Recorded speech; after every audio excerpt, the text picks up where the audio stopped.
اعوذ باللہ من الشیطان الرجیم بسم اللہ الرحمن الرحیم الحمد للہ رب العالمین والصلاة والسلام علی سید الانبیاء والمرسلین حبیب الہ العالمین ابی القاسم محمد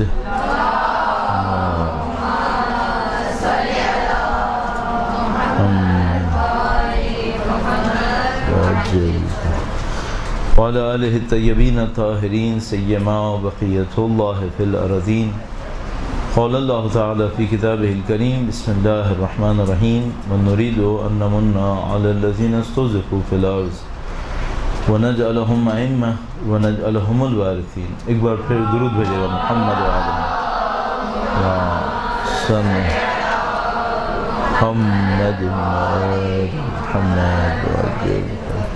پروردگار عالم کا انتہائی شکر ہے، انتہائی احسان، اس نے ہمیں دین کی رہنمائی نصیب فرمائی، قرآن اور اہل بیت اطہار علیہ السلام کی رہنمائی سے ہمیں سرفراز فرمایا۔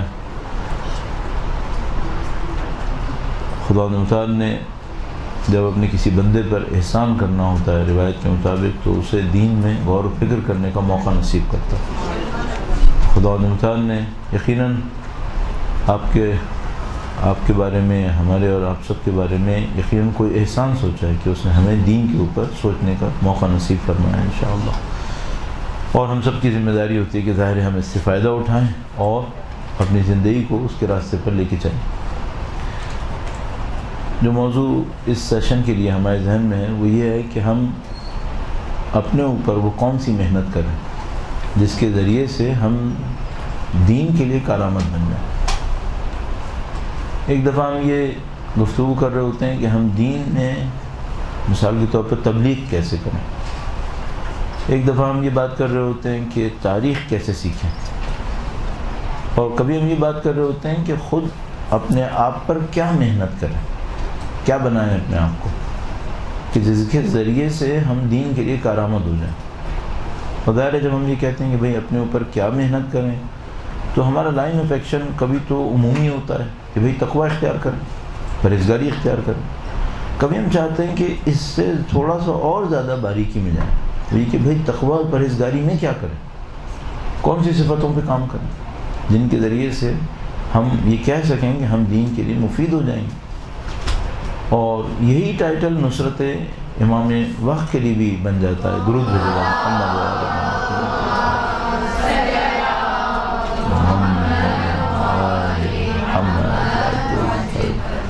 کوئی چاہتا ہے کہ امام کی نصرت کرے، ہم سب جانتے ہیں، اور ان مباحث کو ہم کئی دفعہ آپ اور میں سن چکے ہیں، بیان کر چکے ہیں، وہ یہ کہ ہم امام کی نصرت دولت سے نہیں کر سکتے۔ مثلا کوئی شخص دولت کا انبار لگائے کہ میں امام کی نصرت کروں گا اس دولت سے، نہیں معلوم اس وقت کیا ہوگا، کس طریقے سے دولت کس صورت میں ہوگی، دولت کام آنی بھی ہے نہیں آنی، بچے گی بھی ہے نہیں بچے گی، یہ سب باتیں نہیں ہیں۔ یا مثلا کوئی کہے کہ میں اسلحے کے ذریعے سے کام کروں گا، ہمیں نہیں معلوم امام کی تشریف آوری پر اسلحہ کون سا ہوگا، اصل موقعیت کیا ہوگی، لیکن جس چیز کے بارے میں ہم سب کو 100% یقین ہے وہ کیریکٹر ہے، وہ ہمارا کردار ہے۔ شاید پیسہ کام نہ آئے، شاید اسلحہ کام نہ آئے، لیکن ذاتی کردار ہاں یہ کام آئے گا، یہ کسی بھی حالت میں ہو کام آئے گا، چاہے جنگ ایٹمی جنگ ہو، چاہے جنگ پتھروں کی جنگ ہو، چاہے شمشیروں کی جنگ ہو، لیکن کردار کام آئے گا۔ اور یہ ہمیں کربلا سے بھی سمجھ میں آتا ہے، اہل بیت کی سنت طاہرہ سے سمجھ میں آتا ہے، ان کی سیرت سے سمجھ میں آتا ہے۔ اب پھر وہی سوال آتا ہے کہ بھئی کردار میں کیا کریں، کن پوائنٹس میں محنت کریں۔ اب اس میں یہ ہوتا ہے کہ خود بخود کچھ جگہوں پہ انسان نظر انداز بھی کر دیتا ہے۔ وہ کس طریقے سے؟ وہ اس طریقے سے کہ اگر میرے سامنے دو راستے ہیں کہ میں اس راستے پہ چل کر بھی اپنے دل کو مطمئن کر سکتا ہوں، اور دوسرا ایک اور راستہ بھی ہے اس پہ بھی چل کر اپنے دل کو مطمئن کر سکتا ہوں، تو طبیعت انسان کی یہ ہے کہ وہ آسان راستے کو لے لے گا، وہ آسان راستے کو لے گا۔ علیکم السلام۔ تو مثال کے طور پر میرے سامنے دو راستے ہیں، وہ یہ کہ میں اپنے اوپر محنت کروں، اس سے دین کی خدمت کروں، میرا دل مطمئن ہو جائے گا، یا میں دوسروں پہ تبلیغ کروں اور سمجھوں کہ اس سے میں دین کی خدمت کر رہا ہوں۔ اور کون سا کام آسان ہے؟ دوسروں پہ تبلیغ کرنا، تو میں اس کو چوز کر لوں گا، میں دوسروں پہ بھرپور تبلیغ کر رہا ہوں گا، اور اپنے آپ کو مطمئن کر لوں گا کہ جو دین کی بہترین خدمت تھی وہ میں نے انجام دے دی. اور اصل میں نے کیا کیا ہے؟ میں نے کیا ہے کہ جو اس سے زیادہ اہم ایک اور پوائنٹ تھا اس کو میں نے اگنور کیا، اس کو میں نے نظر انداز کیا. اچھا، شیطان ہم انسانوں کی نفسیات کو سمجھنے کا کم سے کم ماہر ہے. وہ ہمارے اندرون خانہ جو دل کے اندر چھپا ہوا ہے ان خواہشات کو بھی جان لیتا ہے. تو مثال کے طور پر اگر میری معنوی ترقی قرآن پڑھنے میں ہو اور کم ترقی نماز پڑھنے میں ہو تو شیطان مجھے کس پہ بہلا لے گا؟ نماز پڑھنے پہ، قرآن پہ نہیں جانے دے گا. اس کو پتہ ہے کہ بھئی میری نفسانی خواہش یہ ہے کہ آسان کام کر کے جان چھڑا لوں، اور اس کو پتہ ہے کہ وہ جو مشکل کام ہے وہ اصلی کام ہے، تو وہ کیا کرے گا؟ مجھے آسان کام کی طرف. اب ایسا ہوگا، میں اپنے دل میں یہ کہہ رہا ہوں گا کم سے کم گناہ تو نہیں کر رہا نا. ہاں ٹھیک ہے، گناہ تو نہیں کر رہے، لیکن جو کر رہے ہو یہ وہی ہے جو تمہیں کر لینا تھا. یہ وہ جگہ ہے جو بہت سخت جگہ ہے، جب انسان کو یہ تشخیص دینا ہوتا ہے کہ وہ جو زیادہ اہم کام تھا وہ کون سا تھا. تو اب میں آپ کی خدمت میں اس عنوان سے عرض کرنے کی کوشش کر رہا ہوں کہ بھئی جو زیادہ اہم کام ہے وہ اپنے اوپر محنت کرنا ہے. میں دوسروں کے لیے تبلیغ کروں، حتی مثلا جیسے میں ابھی آپ کی خدمت میں عرض کر رہا ہوں، دنیا میں کون عقل مند کہے گا کہ یہ کام صحیح نہیں ہے؟ تب کہیں گے اچھا کام ہے. بھئی کسی کو درس دینا یہ کوئی برا کام ہے؟ نہیں، اچھا کام ہے. لیکن سوال یہ ہے کہ اگر میں اس درس دینے پر اپنے دل کو مطمئن کر لوں کہ میں نے دین کی خدمت کر لی اور جو خود اپنے تزکیہ نفس کے اوپر محنت کرنی تھی وہ نہ کی، تب یہ اچھا کام ہے؟ نہیں، پھر یہ اچھا کام نہیں ہے، مقابلے میں صحیح نہیں ہے. تو میں آپ کی خدمت میں جو ہمارے پاس چند منٹس موجود ہیں اس میں یہ عرض کرنے کی کوشش کروں گا کہ پریسائسلی وہ کون سے پوائنٹس ہیں جن کے اوپر مجھے اور آپ کو محنت کرنی ہے، تاکہ انشاءاللہ ہم اور آپ اس کے اوپر محنت کریں. اور یہ آج کے ایام میں خاص کر دو اعتبار سے اہم ہے. ایک تو کہ ماہ رمضان کے بعد کے زمانہ ہے. ماہ رمضان کے اندر انسانوں کے اندر ایک خواہش ہوتی ہے کرنے کی جو ماہ شوال کے اندر تدریجاً کم ہونا شروع ہو جاتی ہے. تو ماہ شوال اس اعتبار سے بہت اہم ہے کہ انسان اپنے لائن آف ایکشن کو بنا لے. اگلے 10-11 مہینے میں نے محنت کیا کرنی ہے، تو آپ اپنے لائن آف ایکشن کو بنانے میں کامیاب ہو جائیں کہ آگے آپ نے کیا محنت کرنی ہے. اور ظاہر ہے میرے اور آپ کے لیے بہت امپورٹنٹ ٹائم ماہ محرم سے پہلے کا بھی ہے کہ بھئی ماہ محرم میں ہم اور آپ میں سے کافی لوگ تبلیغ میں ملوث ہوں گے، انوالو ہوں گے، ملوث پازیٹیو سینس میں. اور اس انوالومنٹ کے اندر ہمیں بہت زیادہ چاہیے ہوگا کہ ہماری اپنی معنوی ترقی ہوئی بھی ہو، کم سے کم اسٹیبلٹی ہو ذات کے اندر. ورنہ کیا ہوتا ہے، مشغولیت، مصروفیت اور وہ جو اپنے اوپر توجہ دینی ہوتی ہے وہ کم ہو جاتی ہے. تو یہ بہت اچھا ٹائم ہے، شوال، ذی-القعدہ، ذی الحجہ، 3 مہینے محنت کر لیں. محنت کرنے کے بعد اپنے آپ کو ایک معنوی سطح کے اوپر لے آئیں. اس معنوی سطح کے اوپر رکھتے ہوئے، اس کردار کو کنٹرول کو رکھتے ہوئے ماہ محرم میں داخل ہوں، کم غلطیاں کریں گے اور انشاءاللہ اپنے اوپر اچھی طرح محنت کر پائیں گے. قرآن کریم کے ایک پہلو سے میں اس کو شروع کر رہا ہوں. یہ جو پہلو جو میں ابھی عرض کروں گا یہ ڈائریکٹلی ریلیٹڈ شاید نہ ہو، لیکن کم سے کم اسٹارٹ کے لیے عرض کر رہا ہوں. درود بھیجے گا محمد و آل محمد.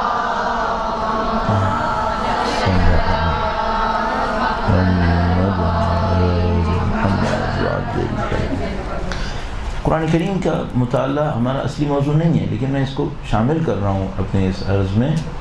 قرآن کریم کے مطالعے میں 2 کام بہت امپورٹنٹ ہیں. پہلی بات تو یہ کہ قرآن کریم کا بیان انتہائی سادہ ہونے کے ساتھ ظاہر ہے کہ علامتی بیان ہے. آپ اس کی علامت کو سمجھ سکیں، یہ بہت بڑا کام ہے. قرآن کریم کے بیان میں علامتی بیان آتا ہے. مثال کے طور پر آپ کا زیادہ وقت لیے بغیر تاکہ ہم کم وقت میں اس کو دیکھ لیں، سورہ حدید آیت نمبر 20.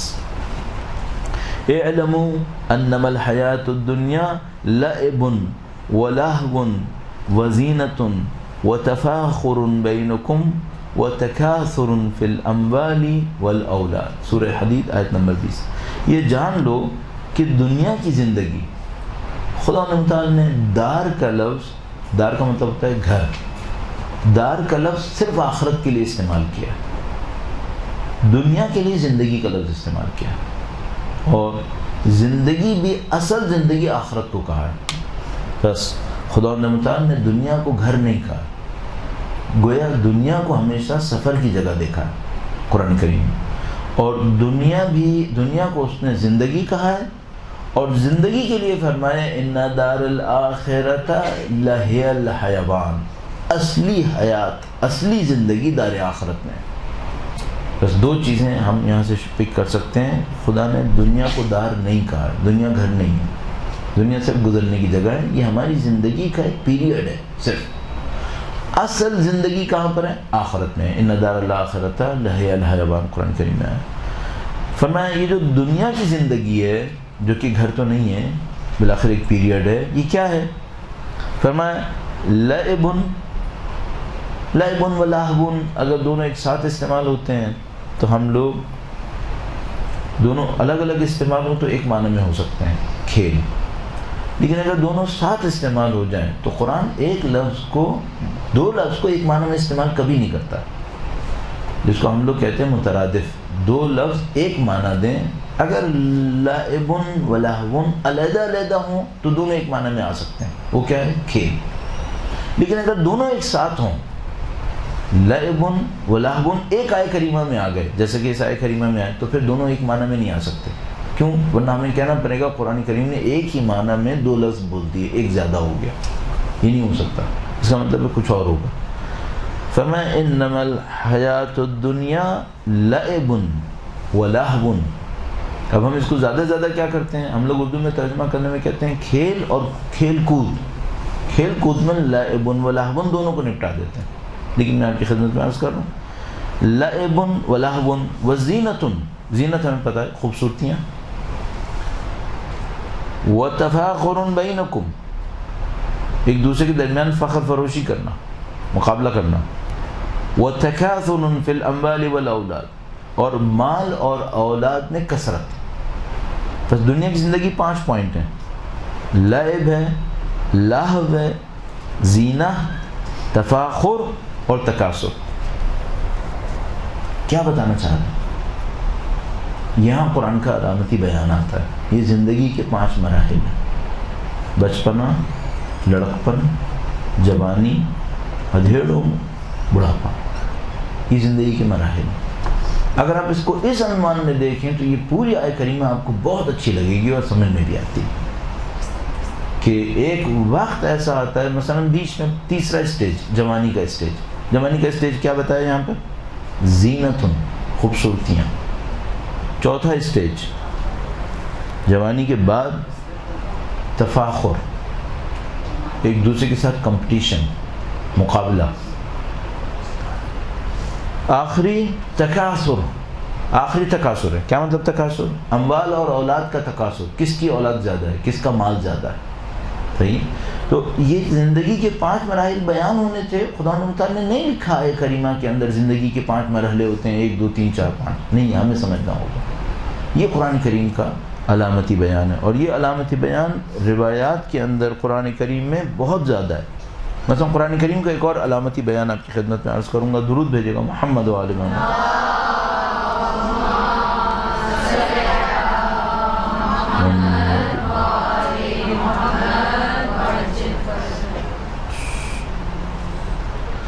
سورہ بقرہ کے اندر جہاں خدا تعالیٰ نے حضرت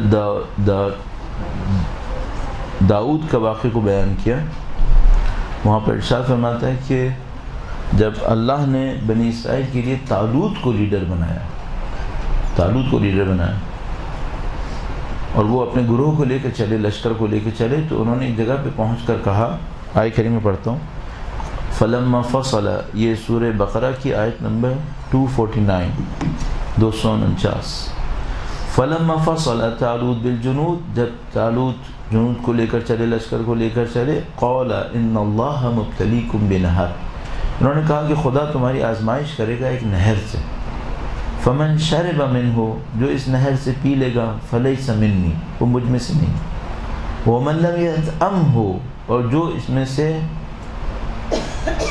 نہ پیے، اب ایک میں شرب آیا تھا، دوسرے میں طعام آیا تھا، فإنہ منی، تو وہ میرے میں سے ہے، الا من اقترف غرفۃ بیدہ، سوائے اس کے کہ جو ایک گھونٹ پی لے، اس کے اوپر یعنی الزام نہیں ہے۔ تو خدا متعال نے فرمایا فشربوا منہ الا قلیلا منہم، تو اس قوم نے پانی کو پی لیا، نہر میں سے پی لیا، سوائے بہت کم لوگوں کی۔ اور جب وہ آگے بڑھے تو انہوں نے کہا کہ آج تو ہم دشمن سے مقابلہ نہیں کر پائیں گے، لا طاقت لنا اليوم بجالوت وجنودہ، آج تو ہم جالوت اور اس کے لشکر سے نہیں لڑ پائیں گے۔ تو جو اللہ کے ماننے والے تھے انہوں نے کہا کہ کم من فئۃ قلیلۃ غلبت فئۃ کثیرۃ باذن اللہ، کتنی دفعہ ایسا ہوتا ہے چھوٹے چھوٹے لشکر بڑے بڑے لشکروں سے لڑ بیٹھتے ہیں، واللہ مع الصابرین، اللہ صبر کرنے والوں کے ساتھ۔ اچھا، قصہ ہے دو لشکروں کے ٹکرانے کا۔ دو لشکروں میں نبی کا ایک نمائندہ موجود ہے جو اس کو لیڈ کر رہا ہے، اور وہ اپنے لوگوں سے یہ کہہ رہے ہیں کہ ایک نہر آئے گی جس سے آزمائش ہوگی، جو پیے گا وہ ہمارے ساتھ نہیں ہوگا۔ اور بتاتا ہے قرآن کریم کہ اکثر لوگوں نے پی لیا، پھر وہ دشمن سے نہ لڑ سکے، تو جو بچ گئے انہوں نے کہا کوئی بات نہیں، ہماری تعداد کم ہے، ہم پھر بھی دشمن سے لڑیں گے، کیونکہ خدا کم لوگوں کو بہت بڑے بڑے لشکروں پہ فتح دے دیتا ہے، واللہ مع الصابرین، اللہ صبر کرنے والوں کے ساتھ ہے۔ تو اس بیان سے ہم کیا سیکھیں؟ کیا نہیں لگ رہا کہ یہاں کوئی علامتی کام ہو رہا ہے؟ تو مثال کے طور پر ایک پوائنٹ سے اس علامت کو سمجھنے میں تھوڑی آسانی ہو جاتی ہے، اور یقیناً اس سے زیادہ بات ہو رہی ہے، لیکن ایک انداز یہ ہے۔ تو مثلا جواب میں کہتے ہیں کہ یہ جو نہر ہے جس سے پانی پینے پہ آزمائش ہے، یہ دنیا کی زندگی ہے، یہ دنیا پرستی ہے۔ ہر خدا کا ولی جو آپ کا رہنما ہوا وہ آپ سے یہ کہے گا دنیا پرستی مت کرو ورنہ دشمنوں سے نہیں لڑ سکو گے، دنیا پرستی مت کرو۔ اور خدا تعالیٰ بیان فرما رہا ہے کہ اکثر لوگوں نے پانی پیا تھا، کیا مطلب؟ یعنی دنیا پرستی میں پھنس گئے تھے، جب وہ پھنس گئے تو دشمن سے نہیں لڑ سکے، اور کم لوگوں کو پھر یہ مشکل اٹھانی پڑ گئی کہ ان چھوٹے سے گروہ کو بڑے گروہ سے ٹکرانا پڑ گیا۔ البتہ وہ ٹکرائے، انہوں نے کہا کہ اللہ صبر کرنے والوں کے ساتھ ہے، اللہ ہمیں فتح و نصرت دے دے گا۔ صحیح؟ اب یہ بیان صرف ایک علامت کے طور پر ہم سے مطالبہ کر رہا ہے، اور وہ یہ تھا کہ نہر کو ہم کیا ترجمہ کریں گے۔ اگر نہر کو نہر ترجمہ کریں بات سمجھ میں نہیں آتی، لیکن اگر نہر کو ہم مادہ پرستی میں ترجمہ کر دیتے ہیں تو پھر ہمارے لیے معاملہ کسی حد تک واضح ہو جاتا ہے۔ تو اس طرح قرآن کریم کا علامتی بیان بہت زیادہ ہے۔ ایک اور علامتی بیان، حضرت موسیٰ علیہ السلام وادی طور پر پہنچے اور خدا تعالیٰ نے کہا فَاخْلَعْ نَعْلَيْكَ، اے موسیٰ اپنے دونوں چپل اتار دو۔ اور ہمیں مفسرین بیان کرتے ہیں کہ یہ علامتی بیان اس سلسلے میں تھا کہ خدا تعالیٰ چاہتا تھا کہ حضرت موسیٰ علیہ السلام اپنے ذہن میں جو دنیا سے روابط تھے ان تمام روابط کو ختم کر دیں۔ تو وہ مثلا بیوی بچوں کو پیچھے چھوڑ کر آئے تھے، اور وہ اس فکر میں تھے کہ راستہ گم کر چکے تھے، راستہ کھو بیٹھے تھے۔ تو خدا تعالیٰ نے فرمایا فَاخْلَعْ نَعْلَيْكَ، یعنی ان تمام چیزوں کو اپنے ذہن سے نکال دو۔ فَاخْلَعْ نَعْلَيْكَ إِنَّكَ بِالْوَادِ الْمُقَدَّسِ طُوَىٰ، تم طُوَىٰ کی مقدس وادی میں ہو، اب اپنے پاؤں سے وہ جوتے اتار دو۔ تب ہم کیا واقعاً یہ سوچیں کہ خدا جوتے اتروانے کی بات کر رہے تھے یا کچھ اور کہہ رہے تھے؟ یہ قرآن کریم کا علامتی بیان ہے، اور اس علامتی بیان میں ظاہر ہے ہمیں روایات مدد دیتی ہیں، ورنہ ہمیں اس میں بہت ساری تفسیر برائے بھی ہو سکتی ہے، بہت ساری چیزوں میں تفسیر برائے ہو سکتی ہے، تو اس میں روایات کی مدد سے ہمارے لیے کام آسان ہو جاتا ہے۔ اچھا، اب قرآن کریم نے متقین کی علامت کو دو جگہ بیان کیا ہے۔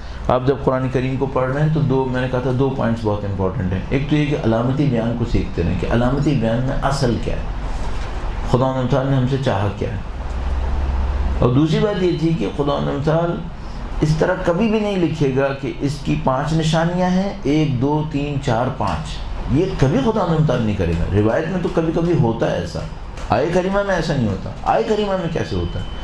آئے کریمہ میں اس طریقے سے ہوتا ہے جیسے یہ متقین کی صفتوں کو بیان کیا گیا ہے۔ سورہ زاریات آیت نمبر 15 سے 19 تک، ان المتقین فی جنات وعیون، متقین جنتوں کے اندر ہیں، باغوں کے اندر ہیں اور نہروں کے اندر ہیں، آخذین ما آتاہم ربہم، یہ خدا سے لے لیتے ہیں جو کچھ ان کے رب نے دیا وہ لے لیتے ہیں۔ انہم کانوا قبل ذلک محسنین، یہ اس سے پہلے احسان کرنے والوں میں تھے، ابھی تک کوئی نشانی نہیں آئی، اب نشانی آئی۔ کانوا قلیلا من اللیل ما یہجعون، یہ رات میں بہت کم وقت میں سویا کرتے تھے، رات میں کم سوتے تھے ایک بار۔ وبالاسحار هم یستغفرون، اور سحر کے وقت اللہ کے حضور استغفار کرتے تھے، دو بار۔ وفی اموالہم حق للسائل والمحروم، ان کے مال میں حق تھا سائل کے لیے، سوال کرنے والے کے لیے، اور محروم شخص کے لیے۔ ایک اور آیت کریمہ میں کم از کم یہ تھا وفی اموالہم حق معلوم، پہلے سے طے شدہ حق ہے، حق معلوم بھی تھا، للسائل والمحروم۔ تو یہ آپ کو کتنی علامتیں مل گئیں یہاں پہ؟ ایک لحاظ سے 4 علامتیں مل گئیں۔ ایک، متقین محسنین ہوتے ہیں، پہلی بات، چلو یہ کو علامت نہیں تو پھر 3 علامتیں۔ نمبر 1، رات کو کم سوتے ہیں۔ دوسری بات، سحر کے وقت استغفار کرتے ہیں۔ تیسری بات، ان کے مال میں سوال کرنے والے اور محروم شخص کے لیے حصہ ہوتا ہے۔ صحیح؟ یہ ایک آیت کریمہ سورہ آل عمران کی 134 136۔ ان 2 آیات کریمہ نے بھی، 3 آیات کریمہ نے مومنین کی صفتوں کو بیان کیا ہے، لیکن خدا تعالیٰ کبھی یہ نہیں کہے گا 3 صفتیں ہوتی ہیں، 4 صفتیں ہوتی ہیں، 1 2 3 4، ایسا نہیں ہوگا۔ سورہ آل عمران 134 136 اگر قرآن کریم سے پڑھ لیتے ہیں، تاکہ اس سے پہلے فرمایا تھا کہ ہم نے جنت کو تیار کیا ہے، اعدت للمتقین، یہ جنت متقین کے لیے تیار کی گئی ہے۔ سارعوا 133 کے اندر یہ تھا، سورہ آل عمران 133۔ وسارعوا الی مغفرۃ من ربکم، اللہ کی مغفرت حاصل کرنے کے لیے تیزی کرو، وجنت، اور اللہ کی اس جنت کو حاصل کرنے کے لیے تیزی کرو، ارضھا السماوات والارض، جس کی چوڑائی زمین و آسمانوں کے اوپر ہے۔ یہ جنت اعدت للمتقین، یہ متقین کے لیے تیار کی گئی ہیں۔ یہ متقین کون ہیں؟ اب خدا تعالیٰ نہیں لکھتا 4 صفتیں 1 2 3 4، ایسا نہیں۔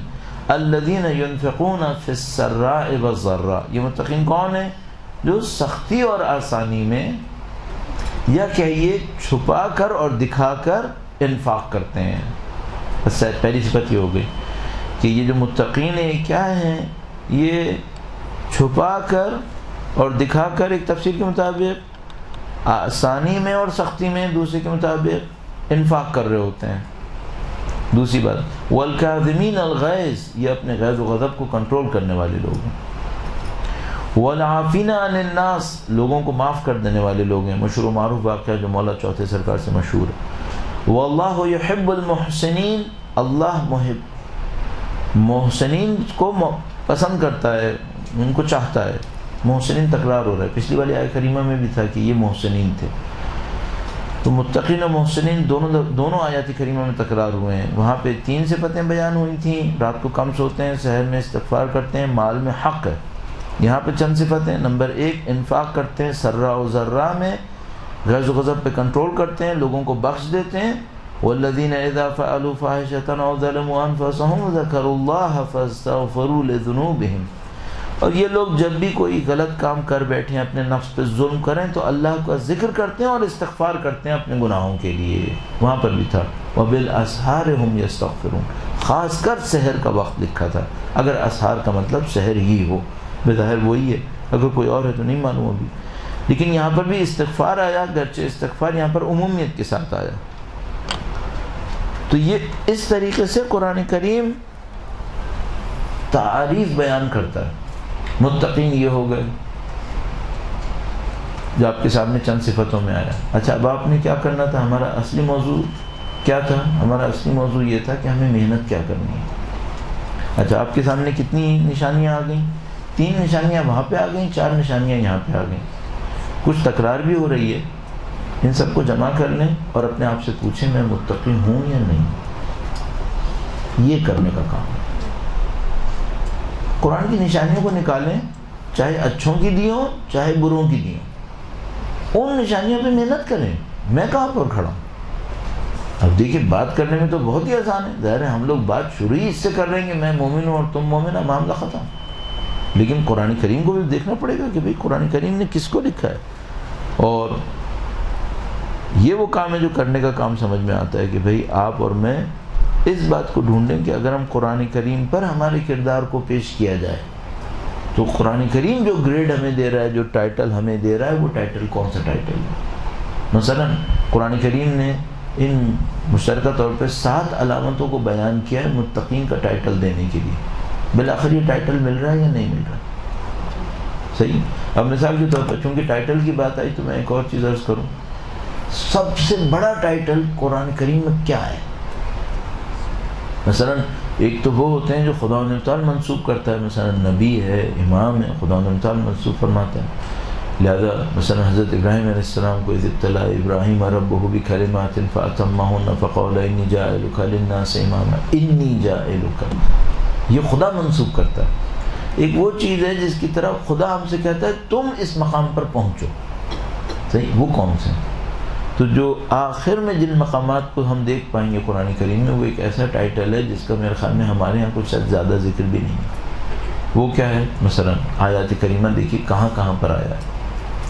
اللہ نے اپنے نبی سے فرمایا قل رب زدنی علما، رب زدنی علما. دعا کیا بنی ہے اس کے اوپر؟ رب زدنی علما وعملا وَأَلْحِقْنِي بِالصَّالِحِينَ. خدا مجھے ملحق کر دے صالحین سے. صالحین سے ملحق ہونے کی دعائیں انبیاء نے کی ہیں. یہ بڑی عجیب بات نہیں؟ صالحین کون سا ایسا ٹائٹل ہے جس پہ پہنچنے کی دعائیں انبیاء نے کی ہیں؟ مثلا حضرت سلیمان اپنی تمام تر حکومت کے بعد خدا و تعالی سے دعا کرتے ہیں خدایا مجھے صالحین میں ملحق کر دے. درود بھیجے گا محمد و آل محمد.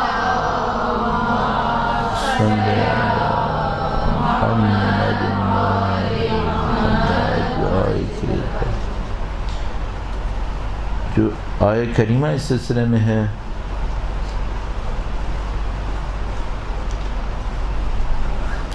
صالحین کون لوگ ہیں؟ سورہ آل عمران آیت نمبر 114.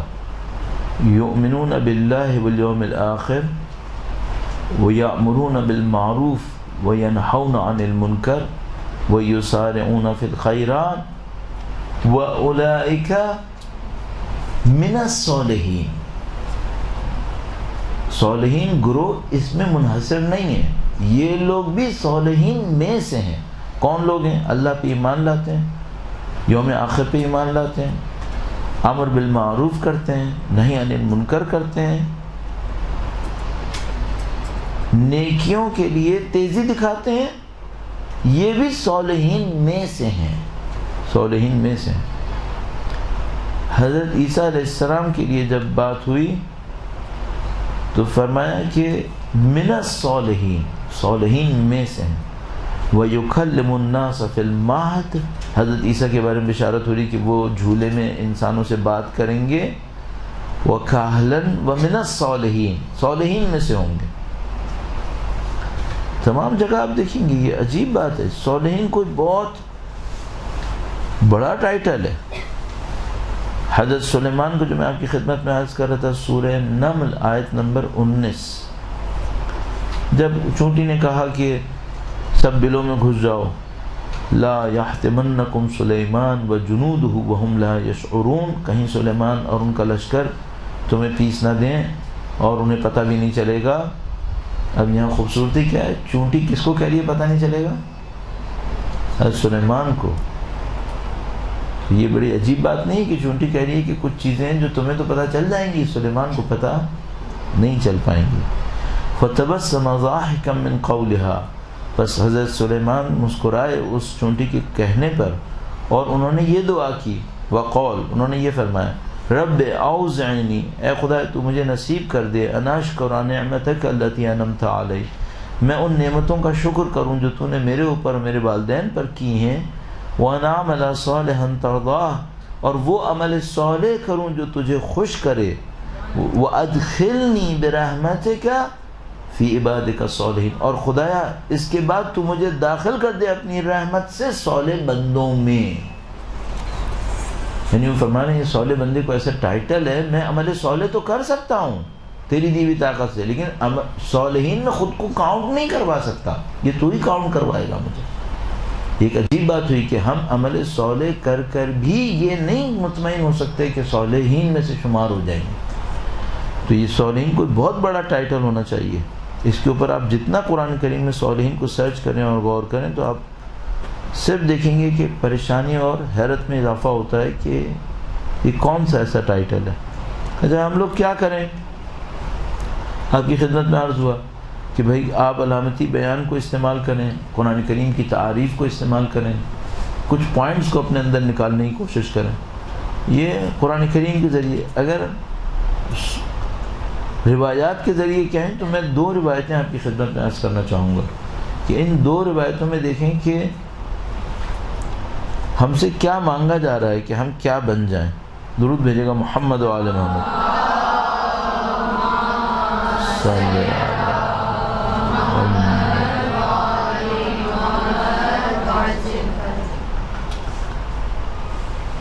اتفاق سے ایک خطبے کا ایک حصہ آپ سامنے آیا، وہ میں آپ کی خدمت میں عرض کروں، بہت نفیس ہے ہماری آگے کی حکمت عملی کو بتانے کے لیے، بنانے کے لیے.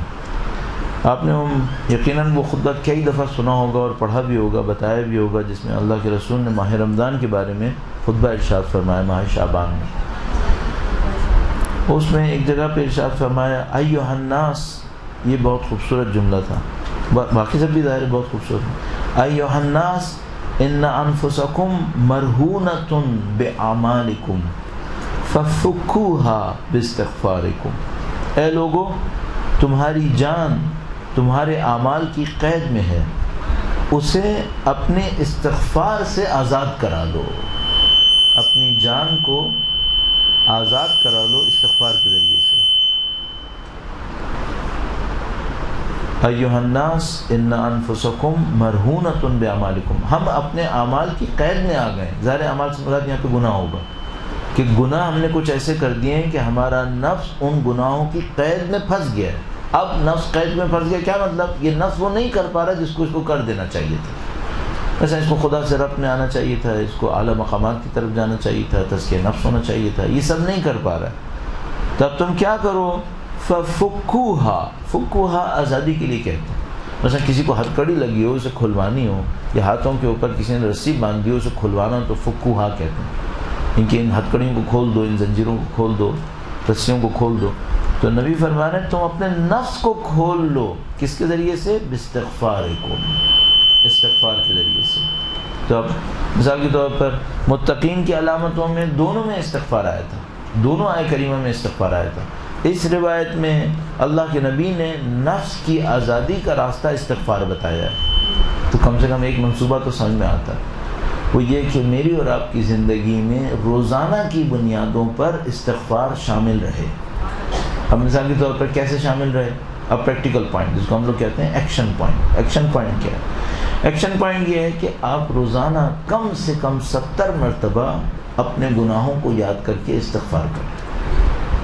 تقویٰ کی نشانی بھی بنتی ہے دونوں آیات کریمہ کے تحت. روایت کے اندر نفس کی آزادی اس کے اوپر ہے، اور موقع نہیں ہے ورنہ ان آیات کریمہ کو دیکھیں جنہوں نے استغفار کے اثرات بیان کیے. مثلا سورہ نوح کے اندر یرسل السماء علیکم مدرارا، ایک اور آیت کریمہ میں یمددکم باموال وبنین. اور مثلا مسلسل استغفار کے اوپر خدا نے متعال کی بات ہے. تو پریکٹیکلی کیا کریں؟ 70 دفعہ کم سے کم استغفار کریں. اس کو کس طریقے سے کریں؟ اس حدیث کو پورا دیکھ لیں اور اس سے 2 پریکٹیکل پوائنٹ آپ کے سامنے آئیں گے نبی کی اس حدیث سے. اور اس کے بعد میں اس استغفار کے سلسلے میں بھی عرض کرنا چاہوں گا اور اس سجدے کے سلسلے میں. ایھا الناس، اے لوگو، تمہارے نفس قید ہو گئے تمہارے اعمال کے اندر. ففکوها باستغفارکم وظہورکم ثقیلۃ من اوزارکم. اور تمہارا وجود، ظہور ویسے تو پشت کے لیے استعمال ہوتا ہے، کمر کے لیے استعمال ہوتا ہے، لیکن یہاں پہ وجود کے لیے استعمال کیا چونکہ وہ اساس، اصل ہے جس پہ انسان کھڑا ہوتا ہے. اور تمہارا وجود گناہوں کے بوجھ سے بھاری ہو گیا ہے. گناہوں کے بوجھ سے تمہارا وجود بھاری ہو گیا ہے. اب کیا کرو؟ فخففوا عنہا، تم اپنے وجود کو ہلکا کر لو بطول سجودکم، اپنے طولانی سجدوں کے ذریعے سے. بہت نفیس ایک حدیث ہے. بہت خوبصورت. یا ایھا الناس ان انفسکم مرہونۃ باعمالکم ففکوها باستغفارکم وظہورکم ثقیلۃ من اوزارکم فخففوا عنها بطول سجودکم. 2 ایکشن پوائنٹ پتہ چلے. نمبر 1 استغفار اور نمبر 2 طویل سجدہ. اچھا استغفار کیسے کریں؟ اس کو تھوڑا سا اگر پریکٹیکلی لے لیں تو پہلی بات تو یہ کہ مثلا کم سے کم 70 مرتبہ. 70 ہی کیوں؟ 100 کیوں نہیں؟ 100 کر لیں. 70 عربی میں استعمال ہوتا ہے کثرت کے لیے. جہاں کہیں کہنا ہو کہ کثیر تو 70 کہہ دیتے ہیں. ممکن ہے کہ پریسائسلی 70 نمبر بھی ہدف ہو، لیکن زیادہ تر 70 کثرت کے لیے استعمال کر رہے ہوتے ہیں. لیکن چلیے ہم 70 کو 70 لے لیتے ہیں، 70. تو آپ 70 دفعہ استغفار کریں. استغفار کیسے کریں؟ حتی الامکان کوشش کریں کہ 70 مرتبہ استغفار میں ہمیں پرانے گناہ یاد آ جائیں. اچھا مشکل یہ ہے کہ انسان کی عمر جب زیادہ ہو جاتی ہے تو پرانے گناہ یاد کہاں رہتے ہیں؟ تو وہ کیسے یاد کریں؟ اس کے کئی طریقے بیان کرتے ہیں. مثال کے طور پر وہ یہ سوچے کہ آج میں 70 مرتبہ استغفار کروں گا اور صرف ان گناہوں کو سوچوں گا جو میں نے زندگی میں آنکھوں سے کیے. آج 70 مرتبہ استغفار کروں گا، صرف ان گناہوں کو سوچوں گا جو ممکنہ طور پہ میں نے کانوں سے کیے ہوں. اسی طریقے سے مثلا 70 مرتبہ آج استغفار کروں گا خواہشات نفسانیہ کے اوپر، دنیا پرستی کے اوپر، شہرت طلبی کے اوپر، جاہ طلبی کے اوپر جو میں نے زندگی میں کی. اتنا دہرائے روزانہ اس 70 کو کہ اللہ انشاءاللہ پچھلے تمام گناہوں کو اس کے اندر شامل کر لیں. اچھا زندگی کو تقسیم کر سکتے ہیں. مثلا یہ کہے کہ میں 70 مرتبہ استغفار کروں گا، مثلا پہلے 10 استغفار زندگی کے پہلے 15 سال کے لیے، پھر 10 استغفار بعد کے 5 سال کے لیے، پھر بعد کے 2-3 سال کے لیے، پھر بعد کے 1 سال کے لیے. اس طرح تقسیم کر. مثلا زندگی کے کچھ پوائنٹس ہوتے ہیں جو انسان کی زندگی کو علیحدہ کرتے ہیں. مثلا فرض فرمائیں میں سوچوں میں زندگی کا وہ وقت جب میں ایران گیا تھا تو میں اتنے مرتبہ استغفار کروں ان گناہوں کے لیے جو میں نے ایران جانے سے پہلے کیے ہوں، پھر وہ کروں جو ایران رہ کے کیے، پھر وہ کروں جو ایران آنے سے بعد کیے. تو اگر میں ہر روز مختلف انداز میں گناہوں پہ استغفار کرتا ہوں، مثلا ایک دن استغفار رکھوں ان گناہوں کے لیے جو صلہ رحم میں کیے ہیں، مثلا 10 دفعہ استغفار کروں والدین کے ساتھ کیے جانے والے گناہوں میں، 10 مرتبہ اعزاء اقربا جو مثلا چچا ماموں وغیرہ تھے، 10 مرتبہ وہ جو میں نے ہمسایوں کے ساتھ کیے ہوں. اگر روزانہ کر لینا تو یہ آپشن پھر آپ کے پاس آتے رہیں گے کہ آپ ہر روز استغفار کا انداز تبدیل کرتے رہیں اور اس کے لیے مغفرت طلب کرتے رہیں. تو رسول گرامی نے فرمایا کہ تم استغفار کر کے اپنے نفس کو جو قید ہو گئے ہیں گناہوں کے اندر ان کو آزاد کر سکتے ہو. اچھا یہ بہت خوبصورت تعبیر ہونی چاہیے. ظاہر اگر کوئی انسان قید میں ہوتا ہے اور کوئی انسان آزاد ہوتا ہے تو دونوں میں فرق کیا ہوتا ہے؟ مثلا فرق یہ ہوتا ہے کہ جو قید میں ہوتا ہے وہ اپنی مرضی سے کچھ نہیں کر سکتا، جو آزاد ہوتا ہے اس کے پاس امکان ہوتا ہے کہ اپنی مرضی سے کچھ کرے. اس کا مطلب کیا ہے؟ جب تک میں گناہوں کے بوجھ میں رہوں گا شاید اپنی مرضی سے قرآن بھی نہیں پڑھ پاؤں گا. پڑھنا چاہوں گا لیکن نہیں پڑھ پاؤں گا. اور میں اور آپ جانتے ہیں کہ کتنی مرتبہ ایسا ہوتا ہے ہم اچھائی کا ارادہ کرتے ہیں اور نہیں کر پاتے. اس کا مطلب ہے کہ یہ استغفار کا معاملہ ہمیں وہاں پر بھی مدد دے گا. طول سجود کو ہم کیا کر سکتے ہیں؟ طول سجود میں ہم ایک بہت آسان کام کر سکتے ہیں. ایک تو یہ کہ جب میں اور آپ قرآن کریم پڑھتے ہیں تو کچھ آیتیں ہمارے پاس ایسی آتی ہیں جن کو پڑھ کر ہمارے نفس پہ اثر ہوتا ہے، ہمارے نفس پہ اثر ہوتا ہے اس کا، اچھی لگتی ہیں. مثال کے طور پر مثلا جیسے حضرت موسیٰ علیہ السلام اس مشکل کے وقت میں درخت کے نیچے بیٹھے ہوئے تھے، کچھ سمجھ میں نہیں آ رہا تھا کہ میں کہاں جاؤں، تو وہ ایک آیت کریمہ فرما رہے تھے، ربی انی لما انزلت الی من خیر فقیر.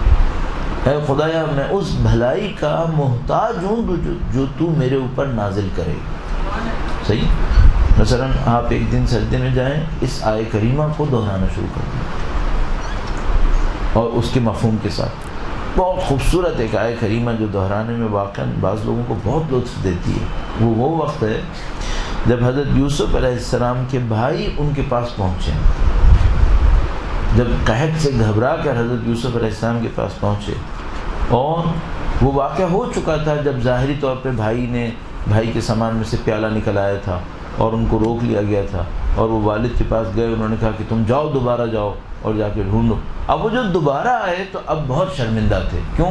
مال میں سے پیالہ نکل چکا تھا، لیکن بھوک کی وجہ سے آنا بھی پڑا تھا۔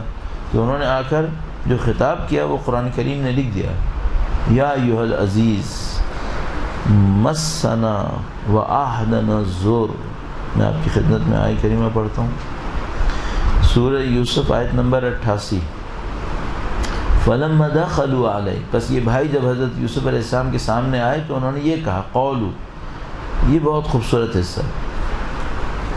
جب میں کہتا ہوں خوبصورت ہے میں ڈرتا ہوں بعض اوقات کہ کیا اس کا مطلب ہے باقی خوبصورت نہیں باقی بھی خوبصورت ہے، یہ زیادہ ہمیں سمجھ میں آ رہا ہے۔ یا ایھا العزیز، اے حاکم۔ اب سامنے عزیز کون ہے؟ حضرت یوسف ہیں۔ آپ عزیز خدا کو لے سکتے ہیں، حاکم اصلی تو خدا ہی ہوتا ہے۔ یا ایھا العزیز، اے حاکم، مسنا واہلنا الضر، ہمیں اور ہمارے گھر والوں کو سختی کا سامنا ہے۔ وجئنا ببضاعۃ مزجاہ، اور جو کچھ ہم اپنی طرف سے لے کر آئے ہیں وہ بہت حقیر ہے، ہماری جمع پونجی بہت حقیر ہے۔ فأوف لنا الکیل، تو اے حاکم تو وزن کو ہمارے لیے پورا کر دے، یعنی اگر اس کے اوپر گندم دے گا جو پیسہ ہم لائیں تو وہ تو گندم بہت تھوڑا سا رہ جائے گا، ہم تو کم لائیں، ہم تو اپنی جو کچھ جمع پونجی لائیں وہ بہت حقیر لائیں، لیکن تو ہمارے لیے وزن کو پورا کر دے، وتصدق علینا، باقی ہمیں معاف کر دے۔ ان اللہ یجزی المتصدقین، اور اے خدا تو جانتا ہے کہ صدقہ دینے والوں کو خدا جزا دیتا ہے۔ اے حاکم، اب ذرا تصور کریں اگر یہ جملے آپ خدا سے اپنے بارے میں کہتے کہ اے حاکم مسنا واہلنا الضر، اے خدایا ہمیں دنیا اور دنیا میں زندگی کی وجہ سے گناہوں کا خسارہ اٹھانا پڑ گیا۔ وجئنا ببضاعۃ مزجاۃ، اور جو عمل خیر ہم لے کر آئیں وہ بہت حقیر ہے، یہ تیرے سامنے پیش کرنے قابل نہیں ہے۔ فأوف لنا الکیل، اے خدا تو ہمارا وزن پورا کر، تو ہمارے اعمال کا جو خسارہ ہے اور گھاٹا ہے اس گھاٹے کو تو پورا کر دے، وہ قیمت نہ مانگ ہم سے، تصدق علینا، ہم پر معاف کر دے، اس کو ہم پر معاف کر۔ تو آپ کو ممکن ہے یہ جملے کہنے میں مزہ آئے تو سجدہ کریں یا مثلاً قنوت کریں، لیکن یہاں پہ گفتگو سجدے کی ہے تو سجدے میں جائیں، اس طرح کی آیات کریمہ، اس طرح کے بیانات اہل بیت اطہار علیہ السلام، اس کو میں اور آپ تکرار کریں، تھوڑا اپنے دل کو نرم کر لیں، اور اس کے بعد کیا کریں؟ اس کے بعد پھر ہم اپنی زبان میں خدا سے کلام کرنا شروع کریں، اپنی زبان میں خدا سے بات کرنا شروع کریں۔ اس سے جو آپ کی معنویت کو ترقی ملے گی۔ اور اس میں بات کرنے میں کیا کریں؟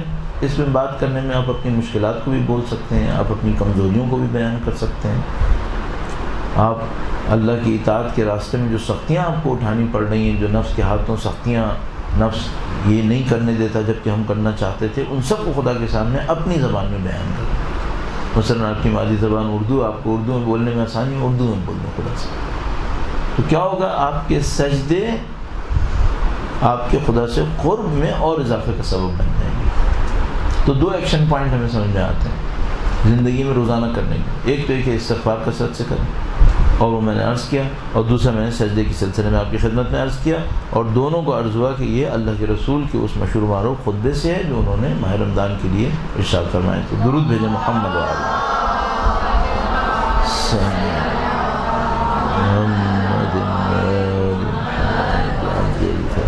اب مجھے دو روایتیں اور آپ کی خدمت میں عرض کرنی ہیں جس میں اہل بیت نے کچھ صفتوں کے اوپر اصرار کیا اور کہا کہ اگر یہ صفتیں ہوں انسان کے اندر تو انسان اپنی غلطیوں پر قابو پا سکتا ہے، اپنی خرابیوں کے اوپر خرابیوں سے محفوظ رہ سکتا ہے۔ ایک کے اندر ارشاد فرمایا کہ اگر انسان کے اندر 4 کوالٹیز ہوں تو اس سے پہلے اس نے جتنے گناہ کیے ہوں، پچھلی زندگی میں جتنے گناہ کیے ہوں، اگر یہ 4 صفتیں اپنے اندر ایجاد کر لے تو خدا بخش دے گا۔ روایت رسول گرامی سے بیان ہوئی ہے، اللہم صلی علی محمد۔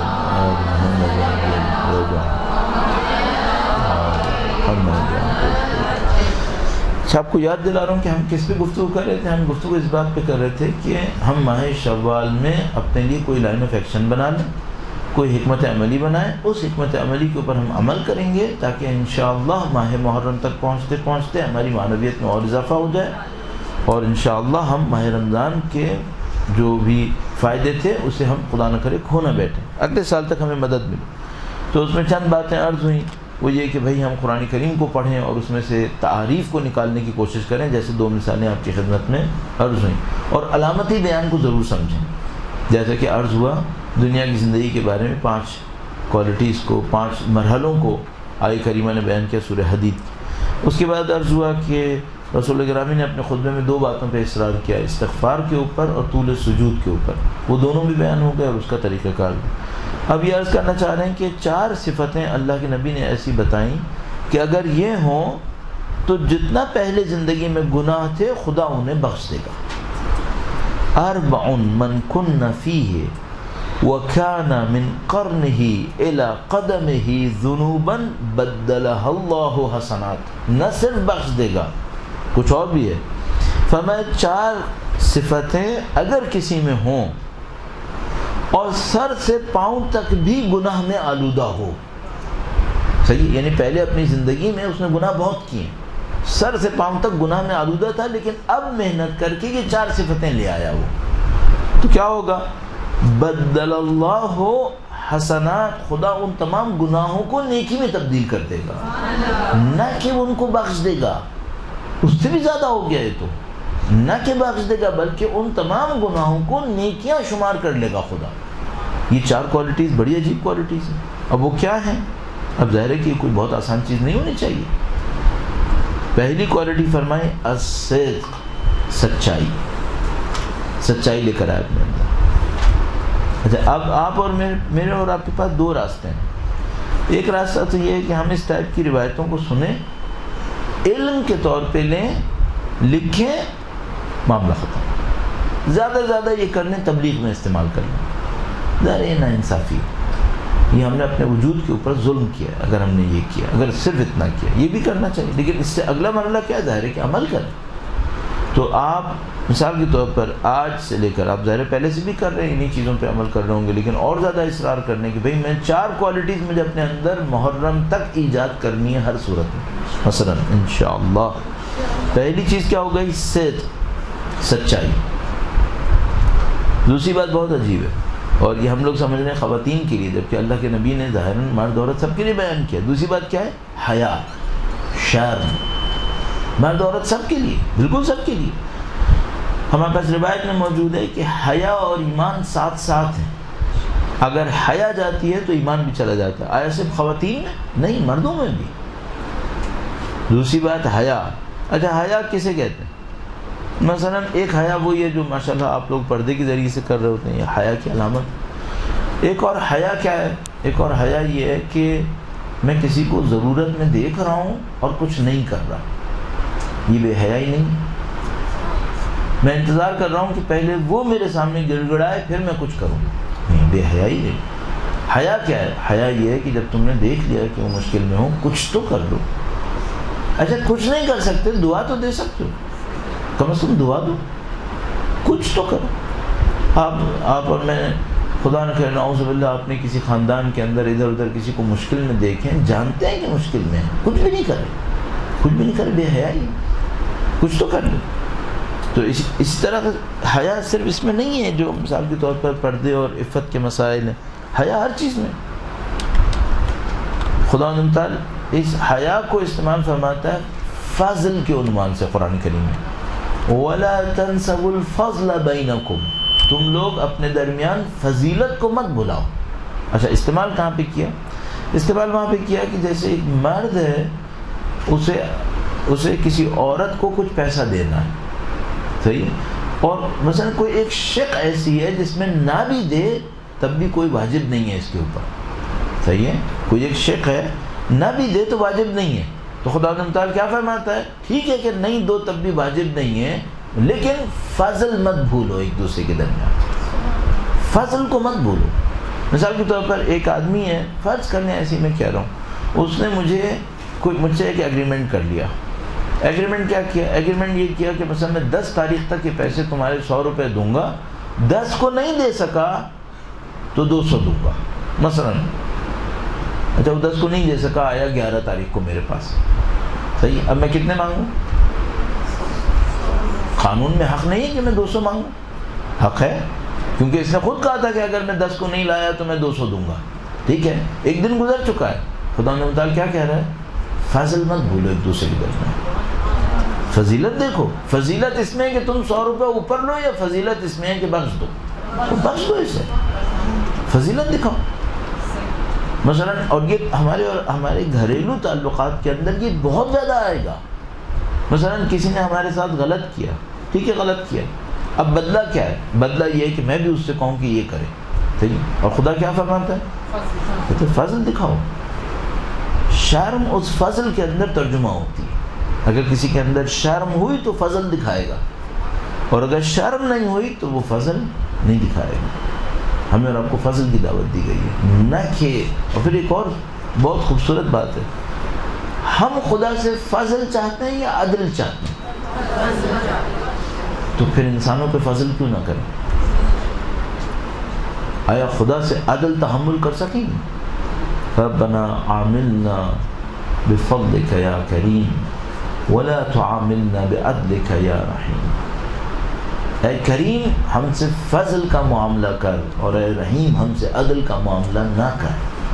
ہم عدل نہیں جھیل پائیں گے جب ہم خود انسان اللہ کے سامنے عدل نہیں جھیل پائیں گے، تو انسانوں پہ فضل کیوں نہ کریں؟ یہ شرم ہوگی تو فضل بھی ہوگا، فضل نہیں ہے تو اس کا مطلب ہے شرم میں کمی۔ اللہ کے نبی کہہ رہے ہیں شرم لاؤ، یعنی کیا مطلب؟ فضل دکھاؤ، فضل دکھاؤ۔ پہلی صفت صدق، دوسری صفت حیا، تیسری صفت حسن الخلق۔ ایک حسن خلق ہے، ایک حسن خلق ہے۔ اگر آپ نے دیکھا ہو ان دونوں کا ملاپ ایک دعا کے اندر ہے، جو اہل بیت نے ہمیں دعائیں دی ہیں، ظاہر ہے کہ ان کی ہر چیز کمال کی، چھوٹی چھوٹی دعاؤں میں کمال فرما دی۔ مثلا ایک دعا ہے، شاید میرے ذہن میں ابھی نہ آ سکے، لیکن آئینہ دیکھنے کی دعا ہے، آئینہ دیکھنے کی دعا کیا ہے؟ اللہم کما حسنت خلقی فحسن خلقی۔ اے خدا جس طرح تو نے مجھے جسم میں صحیح کیا، مجھے خلق میں بھی صحیح کر دے۔ کتنی خوبصورت دعا ہے۔ یعنی کس وقت پر ہے؟ جب آپ آئینہ دیکھ رہے ہیں۔ اچھا انسان آئینہ دیکھ رہا ہوتا ہے، اپنی جسمانی خوبصورتی کو دیکھنا چاہتا ہے، اپنے آپ کو بنانا سنوارنا چاہتا ہے۔ اہل بیت کہہ رہے ہیں تم جسم کو بناتے وقت یاد رکھو کہ اصل میں تمہیں روح کو بنانا ہے۔ اللہم کما حسنت خلقی، اے خدا جیسے تو نے میرے خلق کو حسن دیا، فحسن خلقی، تو میرے خلق کو حسن دے دے، میرے نفس کو حسن دے دے۔ حسن خلق بہت مشکل ہے کہ یہاں پہ حسن خلق مراد ہو، میرے خیال میں خلق ہوگا۔ اور حسن خلق کا مطلب کیا ہوا؟ اپنے اندر اپنے کردار کو اچھا کرنا۔ اب وہ یہ کہاں پہ ہم استعمال کرتے ہیں؟ یہاں پہ استعمال کرتے ہیں کہ معمولاً جو دیندار ہوتے ہیں وہ دین کو بہتر کرنے کے لیے محنت کرتے ہیں عبادات کے اندر، نمازیں زیادہ پڑھنے لگتے ہیں، قرآن زیادہ پڑھنے لگتے ہیں، عبادتیں زیادہ کرنے لگتے ہیں۔ اللہ کے نبی فرما رہے ہیں تم حسن خلق پہ محنت کرو۔ یہ ہماری سوسائٹی کا ایک ڈائلیما ہے، ایک بحران ہے، وہ کہ ہمارے یہاں دینداری کا مطلب عبادات ہے، جبکہ اصل میں دینداری بندگی میں ہونی چاہیے تھی۔ دینداری بندگی کے ذریعے آتی ہے، نہ کہ دینداری محض عبادات کے ذریعے سے۔ عبادات دینداری کا اور بندگی کا حصہ ہے، لازمی حصہ ہے، لیکن تنہا حصہ تو نہیں ہے۔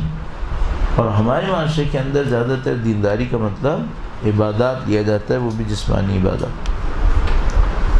تیسری بات ہو گئی حسن خلق، اور چوتھی چیز بہت ہی خوبصورت، وہ ہے شکر. خدا کی نعمتوں کا شکر. در پردہ ہم سب لوگ شاکر ہیں. مثلا کوئی بھی ہم سے پوچھے تم خدا کے سامنے شاکر ہو یا شاکی ہو, ہم کیا کہیں گے؟ شاکر ہیں. شکر کا اظہار کیوں نہیں کرتے؟ مثلا جب واقعا نعمت ملتی ہے, پہلی چیز جو ملتی ہے, تو ہم کہتے ہیں خدایا تیرا شکر. یا نہیں بہت کمال کریں گے تو لفظاً کہہ دیں گے الحمدللہ. شکر جب انسان کوئی کر رہا ہوتا ہے, آیا اس کے دل کے اندر کوئی احساس ہونا چاہیے یا نہیں ہونا چاہیے؟ دل میں احساس ہونا چاہیے. زبان میں سے تو ہم نے دیکھا ہے, مثلا آپ اور میں دیکھتے ہیں, ہماری عادت ہو گئی, اگر کوئی مانگنے والا ہمارے سامنے آتا ہے, ہم نہیں دینا چاہتے, تو ہم کیا کہتے ہیں؟ معاف کرو. اب میں نے اسی لیے جان بوجھ کے سختی سے جملہ کہا. مثلا کبھی کبھی جو سامنے آتا ہے ہم کہتے ہیں معاف کرو. اچھا, یہ جو جملہ کہہ رہے ہیں وہ کیا کہہ رہے ہیں؟ معاف کرو. معاف کرو طاقت سے کہا جاتا ہے یا کمزوری سے کہا جاتا ہے؟ اصولی طور پہ تو کمزوری سے کہنا تھا, اور ہم کمزوری سے کہتے ہیں طاقت سے کہتے ہیں, اپر ہینڈ رکھ کے کہتے ہیں معاف کرو. یہ کون سا معاف کرو کہنا ہے؟ یہ ہماری عمل اور لفظ کا ٹکراؤ ہے. کہہ رہے ہیں معاف کرو, لیکن اس انداز میں کہہ رہے ہیں جیسے طاقت میرے ہاتھ میں ہے, جبکہ جملہ کمزوری کا جملہ تھا. صحیح. تو ہم الحمدللہ بھی ایسے ہی کر رہے ہیں, تو خدا کا شکر بجا لانا چاہیے. لفظ میں الحمدللہ, اس میں کوئی حمد ہے ہی نہیں, اس میں کوئی شکر ہے ہی نہیں. الحمدللہ اگر واقعاً کہنا چاہیے تو جس وقت نعمت ملی ہو اس کو احساس کریں کہ ہم محتاج ہیں, تو خدا ہی تھا جس نے دیا. اچھا, ہم لوگ معمولاً جب نعمت ملتی ہے, میں پسترین نعمت تذکرہ کرتا ہوں. مثلا جب کسی کو تنخواہ ملتی ہے, کیا سمجھتا ہے کہ خدا نے دیے یا میں نے کمائی ہے؟ سمجھتا ہے میں نے کمائی. اس وقت کیوں نہیں سوچتا کہ خدا نے دی؟ مثلا آج صبح میں سو کر اٹھا, شکر کروں یا نہیں کروں؟ میں سمجھ رہا ہوں یہ تو روٹین ہے, اٹھنا تو تھا. کیوں نہیں سمجھ رہا کہ خدا نے دیا؟ مثلا آپ نے 2 رکعت نماز پڑھی, 4 رکعت نماز ظہر پڑھ لی, شکر کروں یا نہیں کروں؟ ہم شاکر نہیں. ہم کبھی یہ سمجھتے ہیں روٹین میں یہی ہونا تھا, کبھی یہ سمجھتے ہیں میرا حق ہے, کبھی یہ سمجھتے ہیں ہوا بھی ہے تو میں نے کیا. ہم نہیں ہیں, شکر نہیں. اللہ کے نبی فرمایا شکر کرو, ہر چیز پہ شکر کرو. بس 4 کوالٹیز. اچھا, اب ایکشن پوائنٹ کیسے بنائیں, اپنی زندگی میں ڈھونڈیں, پہ عمل کیسے کرنا ہے. مثلا اگر مجھ سے کوئی کہے کہاں سے شروع کریں, صدق سے. جو اللہ کے نبی نے ترتیب دی ہے وہیں سے شروع کرو. سچے بنو, سب سے پہلے سچے بنو. اچھا, اگر جو لوگ ان کوالٹیز پہ کام کرتے ہیں, اگر وہ اس میں غور کریں تو وہ ایک کوالٹی کو نہیں دیکھ رہے جس کے بغیر کام نہیں چلتا ہے. شاید اس وجہ سے بیان نہیں ہوئی کہ اس کو ان 4 کے پیچھے ہو تو یہ 4 آئیں گے, اور وہ ہے صبر.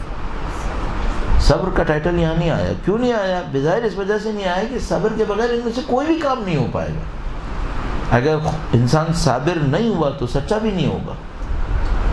صابر نہیں ہوا تو اس میں شرم و حیا بھی نہیں ہوگی. کیوں؟ وہ بے صبری میں بے حیائی دکھائے گا. اور صابر نہیں ہوا تو حسن خلق بھی نہیں ہوں گے, اور صابر نہیں ہوا تو شاکر بھی نہیں ہوگا. پھر وہ ہر وقت خدا کے سامنے شکوہ کرتا رہے گا. تو یہ 4 صفتیں اپنے اندر در حقیقت صبر کو لیے ہوئے ہیں. صبر کے بغیر کوئی بھی چیز حاصل نہیں ہو پائے گی.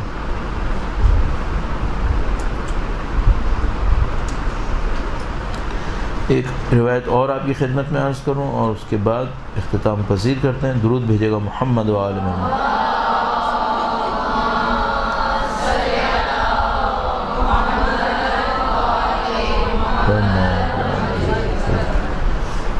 روایت خصال شیخ صدوق کے اندر ہے, جلد نمبر 1 حدیث نمبر 4. آپ کو پتہ ہے خصال کی ترتیب کیا ہے؟ خصال شیخ صدوق عدد کی روایات کو بیان کرتی ہے. عدد کی روایت, مثلا ایک جگہ لکھا ہوگا 2 والی روایت میں, یعنی ہر وہ روایت جس کے اندر لکھا ہے 2 چیزیں ہوں تو یہ ہوگا, 2 مومن کی علامتیں, اس طرح. یہ جو حدیث نمبر 4 ہے یہ 5 کے عدد میں چوتھی حدیث ہے. جہاں 5 کا عدد بیان ہوا ہے ان احادیث میں چوتھی حدیث ہے. 5 کا عدد کہاں بیان ہوا ہے؟ طاؤس یمانی مولا چوتھے امام سے روایت فرما رہے ہیں، درود بھیجے گا محمد و آل محمد۔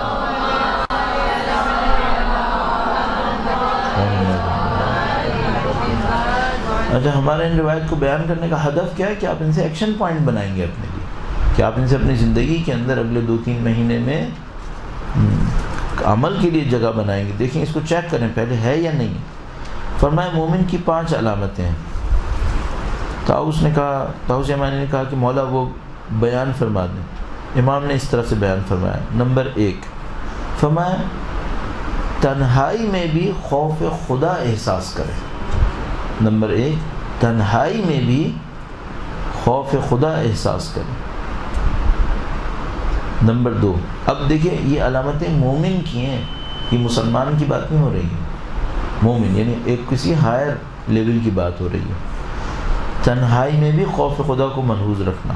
نمبر 2 تنگ دستی میں بھی صدقہ دے، تنگی میں بھی صدقہ دے۔ نمبر 3 مصیبت پہ صبر کرنا، یعنی مومن اور مصیبت تو ہے ہی ہے، اب مومن مصیبت کے اوپر یا صابر ہے یا نہیں ہے۔ مومن کی علامت یہ ہے مصیبت پہ صابر، اور خود اہل بیت مصیبت پہ کیا ہے؟ شاکر ہے، صابر نہیں ہے، شاکر ہے۔ مصیبت پہ صبر کرے۔ نمبر 4 اپنے غصے پہ کنٹرول رکھے۔ نمبر 5 حتیٰ ڈر اور خوف کے مقام پر بھی سچ بولے۔ ظاہر ہے کہ تقیے کا معاملہ کچھ اور ہے یہاں۔ یہ ڈر و خوف وہ ہے جو چھوٹی چیزوں کے اوپر جن سے ہمیں نہیں ڈرنا چاہیے، ان جگہوں پہ جہاں پہ ڈر و خوف ہے وہاں پر بھی انسان نعوذ باللہ تعالیٰ کسی وجہ سے جھوٹ بول دے، مثلا دنیا کی چند چیزوں کو حاصل کرنے کے لیے۔ تو فرمایا مومن کی 5 علامتیں، خلوت میں بھی خدا کو ملحوظ رکھے۔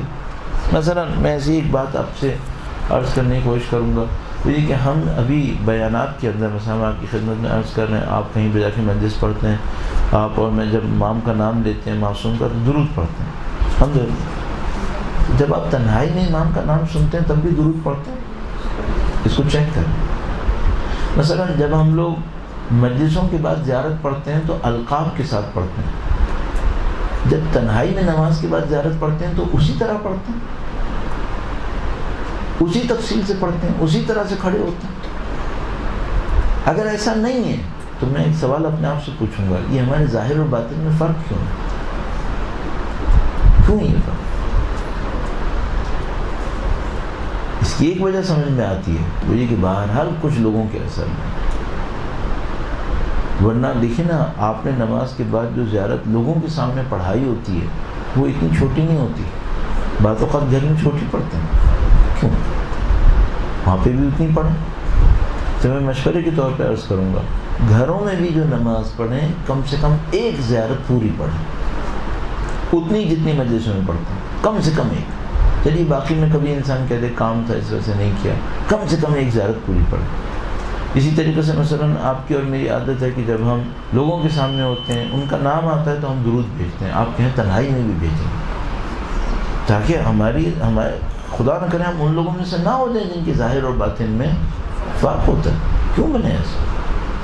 تو اس طرح یہ چند چیزیں ہیں جن کے اوپر محنت کریں گے، اپنے نفس کے اوپر محنت کریں گے تو انشاءاللہ خود بخود ہماری تبلیغ بہتر ہوگی۔ دیکھیں ہمارے پاس ایک عجیب معاملہ ہے، ہمارے پاس تبلیغ میں 2 راستے ہیں۔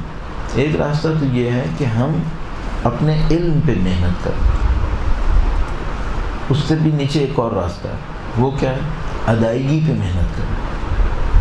صرف کچھ لوگ صرف ادائیگی پہ محنت کرتے ہیں، کیا مطلب؟ آئینے کے سامنے کھڑے ہو کے پریکٹسز کرتے ہیں، ادھر ادھر جا کے پریکٹسز کرتے ہیں کہ ہماری ادائیگی بہتر ہو جائے۔ یہ سب سے کم تیاری ہے۔ اگر کوئی صرف ادائیگی پہ محنت کر رہا ہے یا زیادہ تر وقت ادائیگی پہ دے رہا ہے تو میں اس سے عرض کروں گا کہ یہ ناانصافی ہے، آپ صحیح کام نہیں کر رہے۔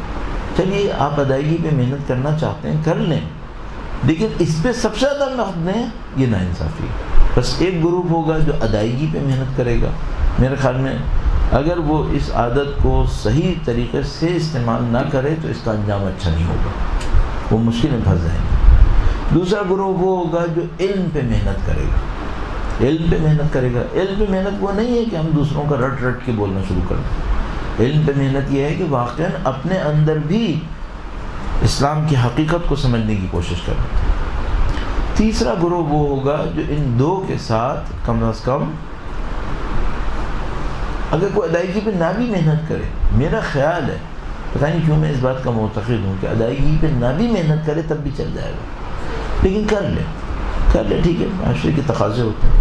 نمبر 1 ادائیگی پہ محنت، نمبر 2 علم پہ محنت، نمبر 3 عمل پہ محنت کرنا، عمل پہ محنت کرنا۔ جتنا آپ کا عمل پہ محنت بڑھتا جائے گا خدا علم بھی بڑھائے گا۔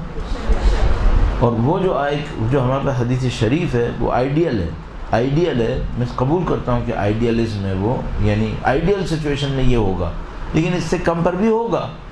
اللہ کے دین میں معمولاً ایسا ہے، دیکھیے روزے میں ایسا ہو سکتا ہے کہ آپ روزے میں افطار سے 5 منٹ پہلے کوئی روزہ توڑ دے تب بھی گناہ ہے، چاہے صرف 5 منٹ پہلے رہ گئے۔ تزکیہ نفس میں ایسا نہیں ہوتا۔ اگر آپ کو 100 تزکیے کرنے تھے 90 کیے تو کیا کوئی ثواب نہیں ملے گا؟ ثواب ملے گا۔ اللہ کے نبی نے ہمیں قانون دیا، فارمولہ دیا، وہ کیا؟ جو 40 دن تک اللہ کے لیے خلوص اختیار کرے خدا اس کی زبان پر علم اور حکمت کے چشمے جاری کرے۔ جو 40 دن تک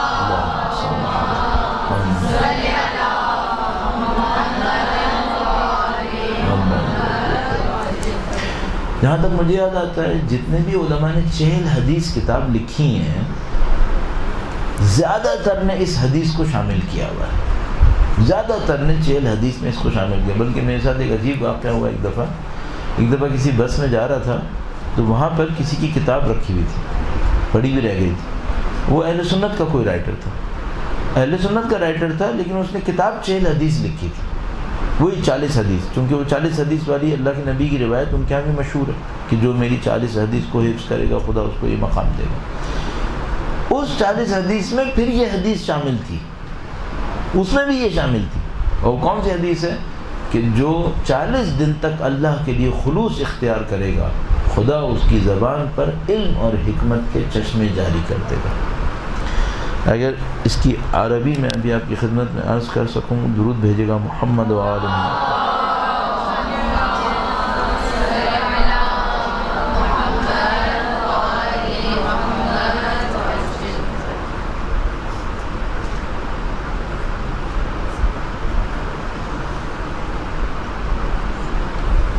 ہاں اب اس حدیث میں مشکل یہ ہے کہ اس میں یہ دونوں روایتوں سے آئی ہے، یعنی اہل سنت سے بھی آئی ہے اور تشیع سے بھی آئی ہے، تھوڑے سے فرق کے ساتھ، الفاظ کا فرق ہے، مفہوم کا فرق نہیں ہے۔ وہاں پہ مثلا تفجرت آیا ہے، یہاں پہ جرت آیا ہے میرے خیال میں۔ اور حدیث شریف ارشاد فرمایا من اخلص، ہاں یہ ایک اور الفاظ میں آئی ہے من اخلص للہ 40 صباحا، جو 40 صبح اللہ کے لیے اخلاص اختیار کرے، صحیح 40 صبح وہ 40 دن ہو جائے گا۔ ظہرت، کہیں پہ جرت آیا ہے، کہیں پہ تفجرت آیا ہے، ظہرت ینابیع الحکمہ من قلبہ علی لسانہ، تو خدا حکمت کے چشمے جاری کرے گا اس کے قلب سے اس کی زبان پر۔ زبان تو ہم پہچانتے ہیں، قلب کسے کہتے ہیں؟ قلب کا مطلب آیا دل کا مطلب یہ جو ہمارے سینوں میں دھڑک رہا ہے یہ دل ہے۔ ظاہر ہے یہاں سے علم جاری نہیں ہوتا ہے، یہاں پہ خون جاری ہوتا ہے لیکن علم جاری نہیں ہوتا، تو پھر ہم قلب کسے کہتے ہیں؟ صحیح، قلب ہمارا وہ غیر مادی وجود ہے جو اعلیٰ حقائق کو اپنے اندر آئینے کی طرح ریفلیکٹ کر سکتا ہے۔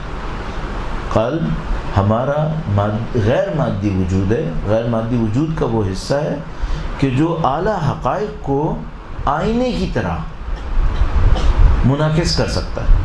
صحیح، اگر یہ قلب گناہوں کی وجہ سے تاریک ہوا تو کچھ منعکس نہیں کرے گا۔ اس قلب کا پاکیزہ ہونا اور روشن ہونا ضروری ہے۔ اور روشن ہونا صرف اس صورت میں ہے کہ یا گناہ نہ کیے ہوں یا گناہوں پہ استغفار کر چکا ہوں۔ تو قلب ہمارے وجود کا وہ حصہ ہے، یہ اعلیٰ حقائق کو اپنے اندر منعکس کر سکتا ہے۔ یہ اعلیٰ حقائق جو منعکس ہوتے ہیں یہ عمل کے اندر جاری ہوتے ہیں اور زبان پر بھی جاری ہو سکتے ہیں۔ اصل کام اس کا ہمارے عمل میں جاری ہونا ہے، لیکن زبان پہ بھی جاری ہو سکتے ہیں۔ اور فرمایا کہ اگر کوئی 40 دن تک اخلاص اختیار کرے تو خدا نمبر 1 اس کے قلب کو اتنا پاکیزہ کر دے گا کہ وہ اعلیٰ حقائق کو منعکس کر سکے، اور نمبر 2 ان اعلیٰ حقائق کو زبان پہ جاری بھی کر سکے۔ کبھی بھی آپ کو زندگی میں موقع ملے قلب کے بارے میں ضرور پڑھیں، اور قرآن کریم میں قلب کے بارے میں ضرور دیکھیں۔ قلب قرآن کریم کس کو تعبیر فرماتا ہے؟ آیت اللہ مصباح ہزلی کی ایک کتاب قرآن کریم کے معارف کو بیان کر کے لیے معارف قرآن کے نام سے، اس معارف قرآن کی پہلی جلد تھی انسان شناسی، اس کا بھی اردو میں ترجمہ میرے خیال میں خلاصے میں کم از کم ہوا ہے۔ اس انسان شناسی کتاب کے اندر انہوں نے قرآن کی ان اصطلاح کو بیان کیا ہے جو انسان کے اعضاء و جوارح پر، مثلا قرآن کریم نے بصر کہا، کیا مطلب ہے؟ سمع کہا، اس کا مطلب کیا ہے؟ مثلا خدا تعالیٰ نے قرآن کریم میں بعض لوگوں کو اعمیٰ کہا ہے، اندھا کہا ہے، اس کا مطلب کیا ہے؟ وہیں پر انہوں نے اس اصطلاح قلب کو بھی تفصیل سے بیان کیا۔ آپ کو جب کبھی موقع ملے یا تو اس کتاب کے ذریعے سے یا دوسری کتب کے ذریعے سے یا سادہ سا ایک کام کریں، قرآن کریم میں قلب ڈھونڈیں کہاں کہاں آیا۔ اتنے ایپ مل جاتے ہیں ہمارے پاس، اتنے سرچ انجن سے، قلب ڈھونڈیں، آیات کریمہ نکالیں، ان کو اسٹڈی کرنا شروع کر دیں، تو آپ کو خود بخود احساس ہوگا کہ قلب کیا چیز ہونی چاہیے۔ پھر روایات ظاہر ہے آپ کے پاس موجود ہیں، میزان الحکمہ کے اندر قلب کا چیپٹر نکالیں اور اس کو دیکھنا شروع کر دیں۔ جزاکم اللہ خیر۔ برحمتك يا أرحم الراحمين، وصلى الله على محمد وآله